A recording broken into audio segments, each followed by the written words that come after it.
जय हिंद बच्चों, आप सभी का अपने YouTube चैनल नमो भारत गणित में हार्दिक स्वागत और अभिनंदन है। बच्चों, आज की क्लास है दो चर वाले रैखिक समीकरण युग्म से प्रश्नावली 3.5। प्रश्नावली 3.5 में हम सबसे पहले जानेंगे बज्र गुणन विधि के बारे में। इसके बाद फिर हम बज्र गुणन विधि से उदाहरण लगाएंगे। ठीक है, तो चलिए देखते हैं आज की क्लास।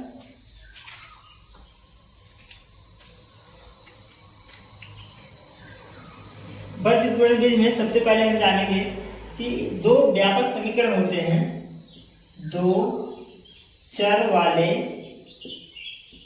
व्यापक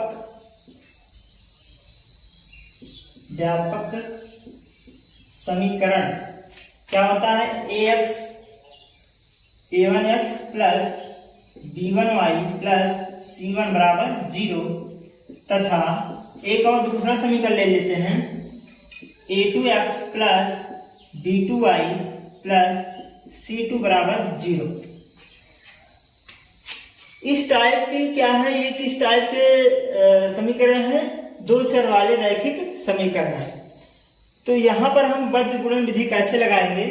कंडीशन एक हम बताए थे कि यदि a1 बटे a2 not equal to b1 बटे b2, अगर a1 a2 और b1 b2 का अनुपात दोनों बराबर ना हो तो ये क्या कहलाते हैं, इनके क्या होते हैं, अद्वितीय हल होते हैं। तो इनके लिखते हैं हो तो ऐसे लिखते हैं, हो तो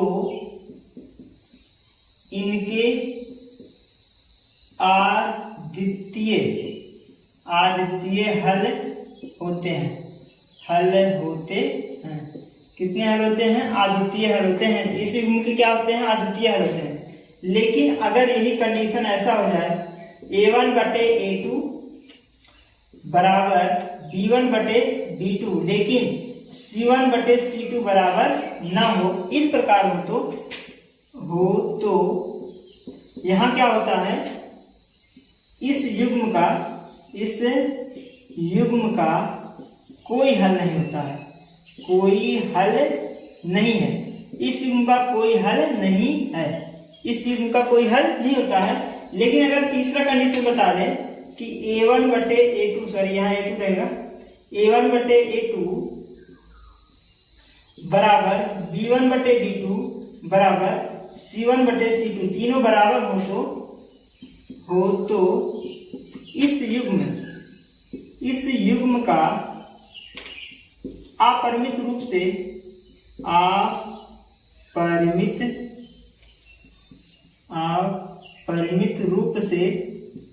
अनेक हल होते हैं,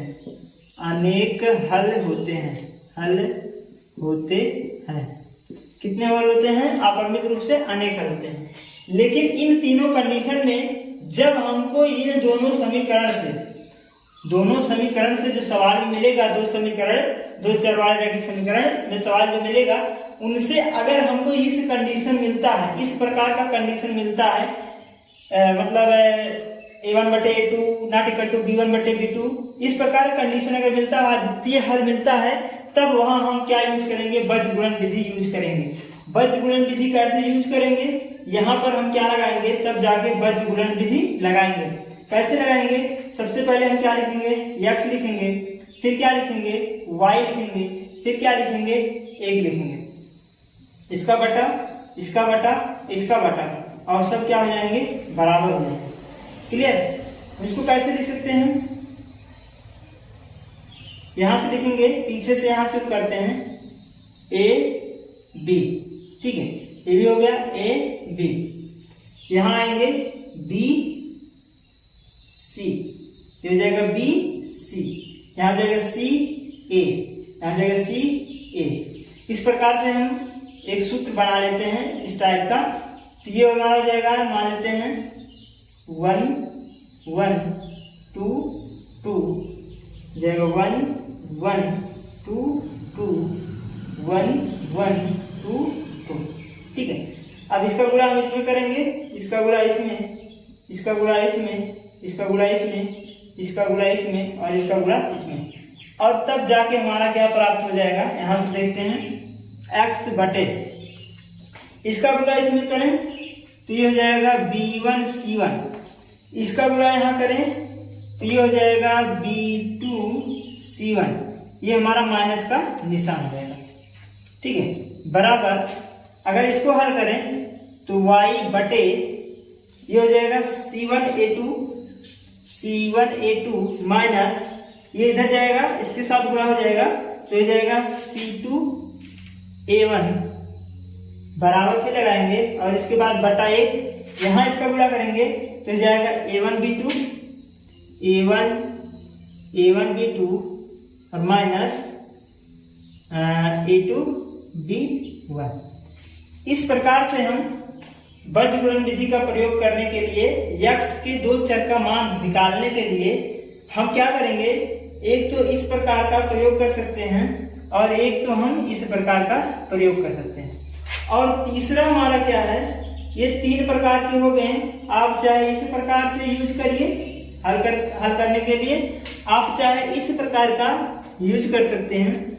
और तीसरा क्या है हमारा, एक प्रकार और है, अगर x लिखा है तो यहाँ लिख सकते हैं B1 B2 और यहाँ लिख दें C1 C2, फिर y लिख देते हैं A1 A2, फिर z लिख देते हैं B1 B2, फिर z लिख देते हैं। इस प्रकार से हम इसका गुणा यहाँ करेंगे, इसका गुणा यहाँ करेंगे, इसका गुणा यहाँ करेंगे, इसका गुणा यहाँ करेंगे, इसका गुणा यहाँ, इसका गुणा यहाँ, और तब जाके हम इनको क्या कर देंगे, हल कर लेंगे। जब इनको हल करेंगे इसका गुणा यहाँ करेंगे, फिर माइनस इसका गुणा यहाँ, फिर बराबर y बटे इसका गुणा यहाँ माइनस इसका गुणा यहाँ करेंगे, फिर बराबर 1 बटे इसका गुणा यहाँ माइनस इसका गुणा यहाँ। तो इस प्रकार से हम इसको हल करें तो हमारा यही जाके प्राप्त हो जाएगा। तो यहाँ पर आपको चाहे ये वाला पॉइंट याद रखनी है, चाहे ये वाला पॉइंट याद रखनी है, चाहे ये वाला पॉइंट, इन तीनों पॉइंट से ही हम इन तीनों सूत्र के द्वारा, फार्मूले के द्वारा हम दोनों चर वाले रैखिक समीकरण में दोनों चरों का मान बज्रगुणन विधि से ज्ञात कर पाएंगे। और इसके बाद जब ऐसा कंडीशन बन जाए तो हम पहला, ये देखिए हमारा पहला फैक्टर हो गया और ये हमारा क्या हो जाएगा, दूसरा फैक्टर हो गया और ये हमारा हो गया तीसरा फैक्टर। तो हम क्या करेंगे, पहले और क्या करेंगे, पहले और तीसरे से हल करेंगे, इनके द्वारा हल करेंगे, क्या करेंगे, हल करेंगे, इनके द्वारा हल करेंगे और x का मान निकालेंगे। फिर हम क्या करेंगे, दूसरे और तीसरे के द्वारा हल करेंगे और फिर क्या करेंगे, हम y का मान निकालेंगे। ठीक है, तो ऐसा जब बन जाए तो पहले और तीसरे से हल कर लेंगे बराबर करके और फिर दूसरे और तीसरे हल करेंगे, x और y दोनों चर का मान आ जाएगा। तो इसमें यही इतना बज्रगुणन विधि में है। अगर आप ये तीनों पॉइंट याद रखते हैं तो बज्रगुणन विधि बहुत ही सिंपल है, बहुत ही आसान है, आप एकदम फ्री से कर सकते हैं। जैसे अगर आप इसको याद रखते हैं, ये बहुत अच्छे हैं, इनको सिर्फ गुणा करके आप ही अपने आप से सर्टिफाइड कर सकते हैं। तो चलिए आप हम उदाहरण देखते हैं। तो बच्चों पर्सनली 3.5 के उदाहरण में उदाहरण नंबर 14 है, जिसमें हम बज्रगुणन विधि से हल करेंगे। यहाँ दिया है, बंगलोर के एक बस स्टैंड से यदि हम 2 टिकट मल्लेश्वर के तथा 3 टिकट यशवंतपुर की खरीदें तो कुल 46 रुपया लागत आती है। परंतु अगर 3 टिकट मल्लेश्वर की तथा 5 टिकट यशवंतपुर की खरीदें तो कुल लागत 74 रुपया आता है। बस स्टैंड में मल्लेश्वर की किराया तथा बस स्टैंड में यशवंतपुर का किराया बताइए। हमको क्या बताना है, यशवंतपुर की किराया क्या है और मल्लेश्वर की किराया क्या है। तो पूछा क्या है, मल्लेश्वर की किराया, और किसकी पूछा है, यशवंतपुर की किराया। तो हम मान लेते हैं दोनों को अलग अलग, माना कहां से, बंगलोर से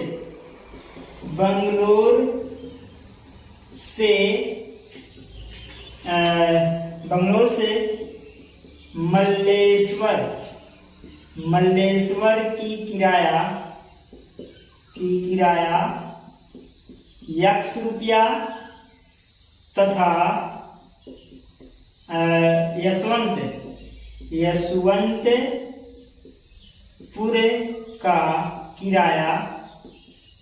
यशवंतपुर का किराया y रुपया है। क्या है, y रुपया है।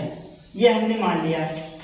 बंगलोर से मल्लेश्वर की किराया X रुपया तथा यशवंतपुर की किराया क्या है Y रुपया। अब प्रश्न के अनुसार, प्रश्नानुसार प्रश्न में जो कह रहा है वैसे हमको करनी है। क्या कह रहा है, 2 टिकट मल्लेश्वर की, तो 2 टिकट मल्लेश्वर की, पहला है 2 ticket Malleshwar, 2 ticket Malleshwar plus 3 ticket Yeshwantpur का, यशवंतपुर का कितना देना पड़ता है, 46 रुपया देना पड़ता है। कितना, 46 रुपया। ये हो जाएगा, इस प्रकार से ये हो गया। अब यहां देखिएगा, मल्लेश्वर की एक टिकट कितने की है, X रुपये की, तो 2 टिकट कितनी की हो जाएगी, 2X हो जाएगी। एक टिकट का मूल्य है X रुपया, तो मल्लेश्वर की अगर एक टिकट का मूल्य X रुपया है तो 2 टिकट का मूल्य कितना हो जाएगा, 2X। और यशवंतपुर की एक टिकट का मूल्य Y रुपया है, तो 3 टिकट का मूल्य कितना हो जाएगा, 3Y। और कुल मिलाकर कितना रुपया दे रहा है, 46 रुपया। ये हुआ हमारा समीकरण नंबर 1।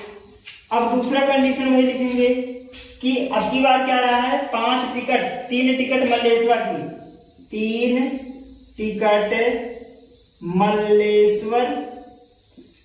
टिकट मल्लेश्वर की प्लस 5 टिकट यशवंतपुर की, यशवंतपुर।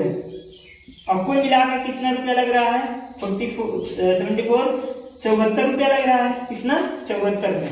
तो मल्लेश्वर की एक टिकट X रुपया, तो 3 टिकट 3X, और 5 टिकट का कितना हो जाएगा, 5Y हो जाएगा यशवंतपुर का। और कुल मिलाकर कितना लग रहा है, 74 रुपया लग रहा है। समीकरण नंबर कितना हो गया, 2। इस प्रकार से हमारा समीकरण 1 और 2 आ गया। अब यहां से हम लगाएंगे बज्र गुणन विधि। कैसे प्रयोग करते हैं उसको आप ध्यान से देखिएगा। सबसे पहले हम समीकरण 1 और 2 का तुलना कराएंगे। लिखेंगे समीकरण 1 और 2 का तुलना A1X, समीकरण 1 का ऐसे लिखें, समीकरण 1 और 2 का तुलना क्रमशः A1X plus B1Y plus C1 बराबर 0 और A2X plus B2Y plus C2 बराबर 0 से करने पर। अब यहां देखिए, हमारा जो समीकरण है वो 0 के बराबर है, तो सबसे पहले हम इनको 0 के बराबर कर लेंगे। ये जो हमारा समीकरण आया है, ये हम इसको किसके बराबर कर लेंगे, 0 के बराबर कर लेंगे। तो ये हो जाएगा 2X प्लस 3Y माइनस 46 बराबर 0। ये हमारा समीकरण नंबर 1 ही रहेगा। इसको भी 0 के बराबर कर लेते हैं। 3X प्लस 5Y बराबर माइनस कितना हो जाएगा, 74 बराबर 0।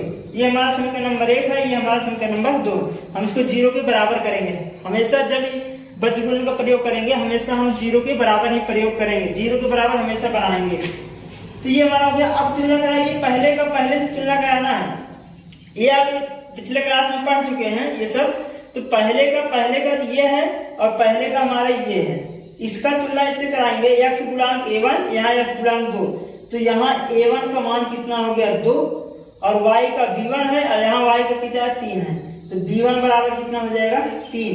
और यहाँ C1 है, यहाँ C1 कितना -46 है। तो C1 बराबर हो गया -46।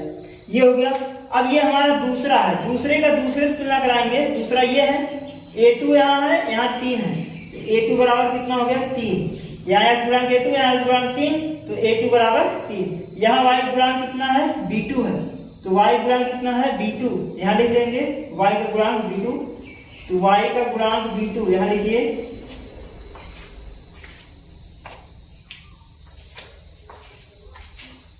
y B2 कितना हो जाएगा, B2 कितना हो जाएगा, 5। और C2 कितना हो जाएगा यहाँ पर, -74 है। इस प्रकार के A1 A2 B1 B2 C1 C2 सब आ गए। अब हम यहाँ लगाएंगे बज्र गुणन विधि। बज्र गुणन विधि कैसे प्रयोग करेंगे, सूत्र हमने बताया है, x बटे बराबर -y बटे बराबर 1 बटे, यही बताया हमने। यहां से लिख लीजिए A1 क्या लिखते हैं, यहाँ A1 B2, फिर AB लिख लीजिए यहाँ पर AB 1 2 2 1 माइनस का चिन्ह, फिर AB हो गया, फिर BC 1 2 2 1 माइनस का चिन्ह, फिर क्या लिखते हैं C1 C2 लिखते हैं, C1 या लिखे CA लिखते हैं, क्या लिखते हैं CA 1 2 2 1 माइनस का निशान। ये हमारा सूत्र बन गया। क्लियर। अब हम क्या करेंगे यहाँ से, अब यहाँ सबका मान रखेंगे x बटे B1 का मान कितना है 3 है, गुणे C2 का मान कितना है यहाँ पर -74 है, तो -74 रखेंगे, माइनस B2 कितना है यहाँ पर B2 5 है, यहाँ 5 रखेंगे, गुणे C1 कितना हमारा C1 यहाँ -46 है, तो यहाँ रखेंगे -46 माइनस का 46। ये हो गया हमारा इधर का और ये हो गया हमारा इधर का, बराबर -y बटे, अब रखेंगे C1 का मान कितना है -46 है, तो माइनस यहाँ 46 कर देंगे, गुणे A2 का मान कितना है 2 है, यहाँ रखेंगे 2, ये हो गया माइनस C2 कितना है C2 हमारा -74 है, 74 हो गया, गुणे A1 कितना है A2 हमारा 2 है, 2 रखेंगे, बराबर 1 बटे A1 हमारा कितना है 2 है, तो यहाँ रखेंगे कितना 2, और B2 कितना है यहाँ पर B2 हमारा 5 है, तो गुणे रखेंगे कितना 5, गुणे क्या रखेंगे 5 रखेंगे, और माइनस A2 कितना है A2 है हमारा 3 है, 3 रखेंगे, और B1 कितना है 3 है, 3 रखेंगे।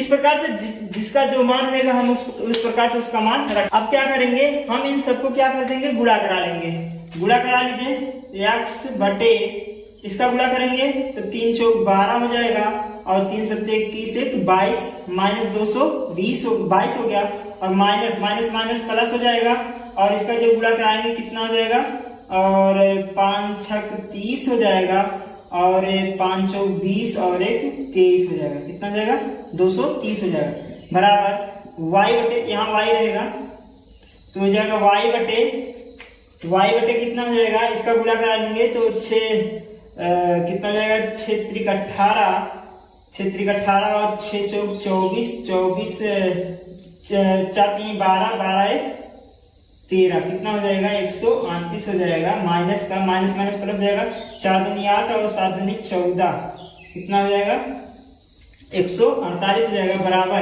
1 बटे 5 दूनी 10 3 त्रिक का 9 हो जाएगा। क्लियर। x बटे 230 में से 222 घटाएंगे तो 8 आएगा, और y बटे 148 में से 138 घटाएंगे कितना आएगा 10 आएगा, बराबर 1 बटे ये कितना आएगा 1 आएगा। अब यहाँ 3 फैक्टर बन गया, पहला फैक्टर, दूसरा फैक्टर और ये तीसरा फैक्टर। अब हम क्या करेंगे पहले और तीसरे से लेंगे, सॉरी पहला और तीसरा से, पहले फैक्टर से और तीसरे फैक्टर। पहला क्या है x बटे 8 है, और तीसरा क्या है 1 बटे 1, तिरछा गुणा करा दीजिए x बराबर 8 आ गया। इस प्रकार से हमारे x चर का मान आ गया। दूसरा क्या है, दूसरा हम क्या लेंगे दूसरे और तीसरे फैक्टर से, दूसरे और तीसरे, हमेशा पहला तीसरा और दूसरा तीसरा ही लेना है। यह है y बटे 10 बराबर 1 बटे 1, तिरछा गुणा कराएंगे y बराबर कितना आ जाएगा 10 आ जाएगा। इस प्रकार से हमारा y चर का मान आ जाएगा। तो अगर हम इस प्रकार से सवाल लगाएं तो हमको गलतियां नहीं मिल पाएगी, इसमें कोई गलती नहीं होगा। ठीक है, तो ये बहुत अच्छा, थोड़ा जो है स्टेप ज्यादा बढ़ जाता है, लेकिन ये बहुत ही सिंप्लीफाइड है कि इसका आंसर गलत नहीं होता इस प्रकार के लगाने से। ठीक है, तो ये उदाहरण नंबर 14 था बच्चों। अगला उदाहरण देखेंगे 15।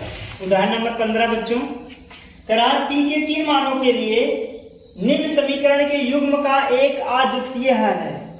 P के किन मानों के लिए, करार P के किन मानों के लिए निम्न समीकरण के युग्म का एक अद्वितीय हल है। ये बोल दिया अद्वितीय हल है, तो सबसे पहले आपको दो समीकरण दिया है, 4x प्लस py प्लस 8 बराबर 0, ये हुआ समीकरण नंबर 1। दूसरा है 2x प्लस 2y प्लस 2 बराबर 0, ये हुआ समीकरण नंबर 2।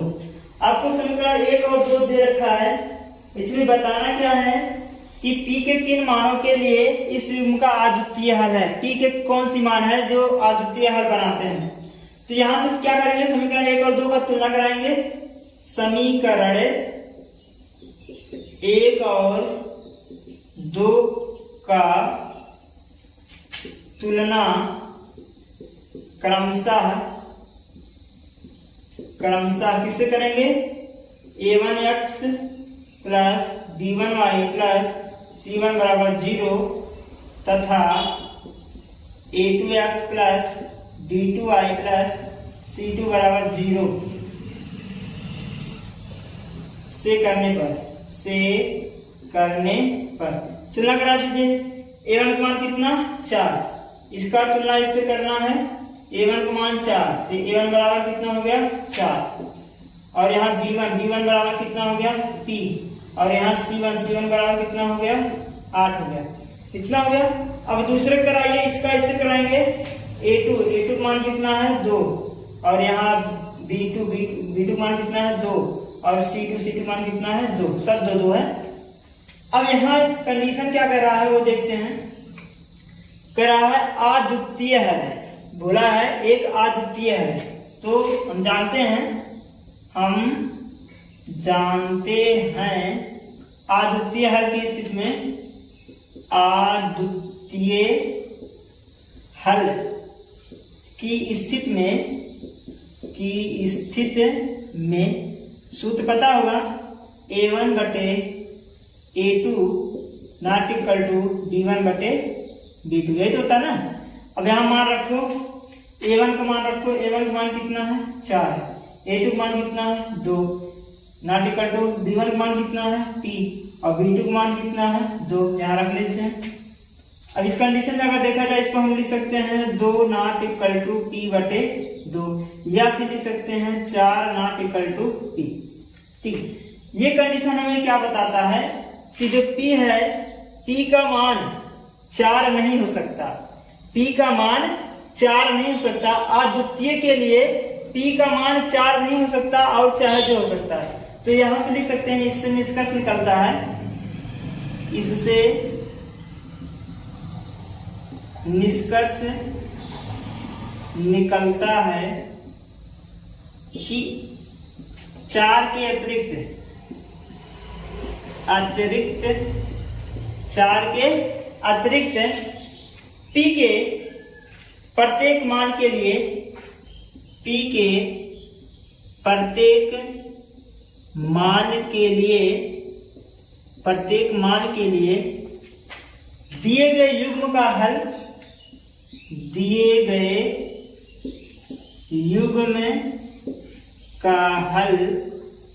अद्वितीय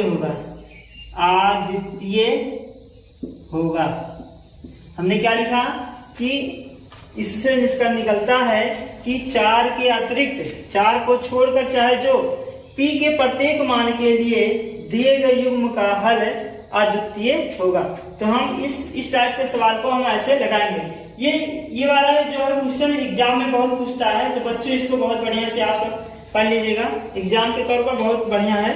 तो चलिए अगला उदाहरण देखते हैं, उदाहरण नंबर 16 बच्चों, के किन मान के लिए निम्नलिखित समीकरणों के युग्म के अपरिमित रूप से अनेक हल है। अब की बार क्या पूछा, अपरिमित रूप से अनेक हल है। इसके पहले वाले में क्या बताना था, अद्वितीय हल है कि p के किन मान के लिए। यहाँ के है अपरिमित रूप से अनेक हल है। सबसे पहले ये दिया गया है समीकरण, इसको लिख देते हैं, kx minus 3y minus k minus 3 बराबर 0। ये हुआ हमारा समीकरण नंबर 1। दूसरा है 12x minus ky minus k, समीकरण नंबर 2 हो गया। तुलना करा लेते हैं, समीकरण 1 और 2 का a1x b1y प्लस c1 बराबर 0 तथा a2x plus b2y plus c2 बराबर 0 से तुलना करने पर पहले के साथ दूसरे साथ, यहाँ x गुणांक a1, यहाँ x गुणांक k, a1 बराबर k। आइए b1 बराबर कितना है, b1 बराबर -3। अगला c1 बराबर कितना है, ये पूरा c1 है, ये पूरा क्या है c1 है, माइनस k -3। अगले से तुलना कराइए दूसरे से, a2 मान कितना है 12 है, और b2 मान कितना है -k है, और c2 मान भी कितना है -k है। ठीक, ये हमारा तुलना हो गया। अब कंडीशन क्या बोला उसको लिखेंगे। कह रहा अपरिमित रूप से अनेक है, तो हम जानते हैं अपरिमित रूप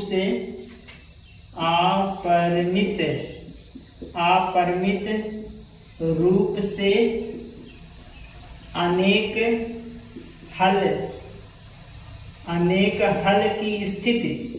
हल की स्थिति क्या होती है, ये होती है a1 बटे a2 बराबर b1 बटे b2 बराबर c1 बटे c2। यही तो होती है ना। अब सबका मान रख लो, a1 का मान कितना है k, यहाँ रखेंगे k, a2 का मान कितना 12, यहाँ रखेंगे 12, b1 का मान कितना है -3 और b2 का मान कितना है -k है, बराबर c1 का मान कितना है -k -3 और c2 का मान कितना है -k। यहाँ से माइनस कैंसिल हुआ, यहाँ से माइनस कैंसिल आया k बटे 12 3 बटे k और k -3 बटे k। इस प्रकार से ये हमको मिल जाता है, एक प्रकार का ये हमको मिल गया। अब यहाँ देखिए पहला और दूसरे से हल करेंगे, ये हमारा पहला फैक्टर हो गया, ये हमारा दूसरा फैक्टर हो गया, ये हमारा तीसरा फैक्टर हो गया। अब यहाँ क्या करेंगे, पहले और दूसरे से हल करा जाए तो k बटे 12 बराबर 3 बटे k का गुणा इसमें किया जाए। ये हमारा पहला और दूसरा है, पहले और दूसरे से यहाँ लिख देते हैं, पहले और दूसरे से। तो पहला यहाँ k का गुणा इसमें करेंगे, पहला हमारा क्या है k बटे 12 है और दूसरा क्या है 3 बटे k है। k का गुणा k में करेंगे तो k स्क्वायर होगा, k 12 का गुणा 3 में करेंगे तो 36 होगा, तो k बराबर हो जाएगा √36, तो k बराबर हमारा हो जाएगा ±6, क्योंकि 36 को वर्गमूल कितना होता है 6। तो ये हमारा k का मान आ गया क्या +/6। अब वही कंडीशन हम दूसरे करेंगे, दूसरा और पहला और दूसरा हो गया। इसके बाद हम क्या करेंगे, दूसरा और तीसरे करेंगे, दूसरा और तीसरा से। तो दूसरा हमारा क्या है 3 बटे k है और ये है k -3 बटे k। क्लियर। इसका गुणा यहाँ करेंगे तो 3k होगा और इसका गुणा यहाँ करेंगे k स्क्वायर -3k हो जाएगा। ठीक है। अब यहाँ अगर इसको इधर ले आए तो k स्क्वायर -3k और -3k बराबर 0 हो जाएगा, k स्क्वायर हो जाएगा -6k बराबर 0। अगर k यहाँ से हम कॉमन ले लें तो हो जाएगा k -6 बराबर 0। इसका मतलब k का हमको 2 मान मिल गया, एक 0 मिला एक 6 मिला। यहाँ से k का मान कितना मिला 0 मिला 6 मिला। अब दोनों स्थितियों में देखिए यहाँ 6 और यहाँ 6 प्लस, दोनों स्थितियों में 6 क्या है उभयनिष्ठ है। तो यहाँ लिखेंगे दोनों स्थिति में k बराबर 6 उभयनिष्ठ है, उभयनिष्ठ है। क्या है उभयनिष्ठ है। तो k का मान हमारा क्या आया 6 है, तो k का मान 6 ही क्या करेगा अपरिमित रूप से अनेक हल की स्थिति दिखाएगा।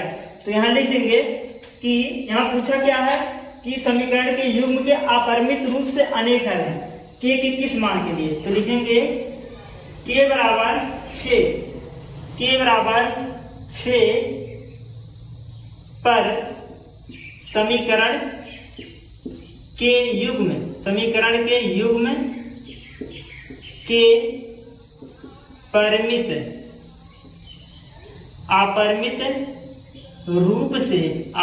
अनेक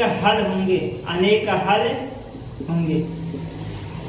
तो k बराबर 6 पर समीकरण युग्म के अपरिमित रूप से अनेक हल होंगे। तो ये इस प्रकार से हम इसको हल करेंगे। तो ये भी बहुत इम्पोर्टेंट है, एग्जाम की दृष्टि से बहुत ही इम्पोर्टेंट है ये, तो बच्चों इसको बढ़िया से पढ़ लीजिएगा। तो ये जो है उदाहरण नंबर 16 था, जो कि 3.5 में इतने ही उदाहरण है जो कि पूरे हो गए हैं।